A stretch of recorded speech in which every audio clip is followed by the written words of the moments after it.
Well, hello, welcome back to Color and Canvas. As you can see, we've been busy, and this is a little different kind of a video because I am just showing you what we did instead of teaching you exactly what we did, so I'm voicing this over. I had done a 20-inch dip using a used canvas, and what I found out is you really can't dip on a used canvas.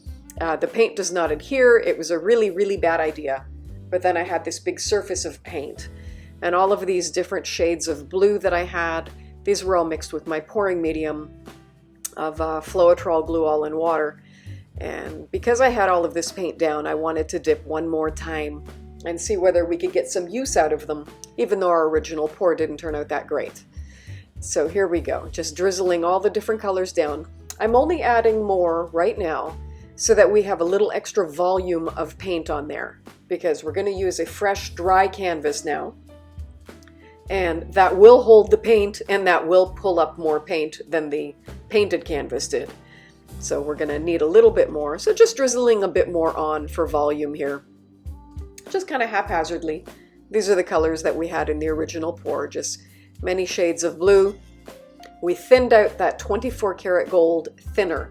So while the actual paints themselves are maybe a medium consistency, the 24 karat gold was a very thin consistency. It was pouring medium, but then I added extra water. So here we are dipping our 11 by 14 canvas. Get that little putty knife underneath the edges to get a bit more traction on the paint frame to the paint underneath. You know, go over it very lightly with your hands to get rid of any air pockets.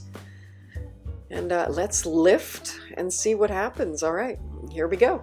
1, 2, 3, lifting. And I know because I've seen this video, but it turned out absolutely beautiful. And you'll see over the next few seconds, even though it's fast forwarded, from when I picked it up to right now, you can see how that gold has changed. That thinned out 24 karat gold is making these beautiful clusters of gold cells. It's absolutely lovely. A little bit of torching, a little bit of touching up, because always with a dip, there's always a risk that one part of the canvas may have a little less coverage than the other. And if you can see the texture of the canvas through, I recommend doing a little touch up, just like what I'm doing, and add a bit more paint. Anyways, it was fun. I'm so glad that we did the second one. It turned out absolutely beautiful. We got to use some paint and didn't get to waste it, but it all got scraped into a cup of light blue, and I'll be saving it for something else to do in the future. But stay tuned in just a second and I will show you the dried one, and it turned out pretty good. So thanks for watching our little quick video here, and go paint something beautiful. Have a great day. Bye-bye.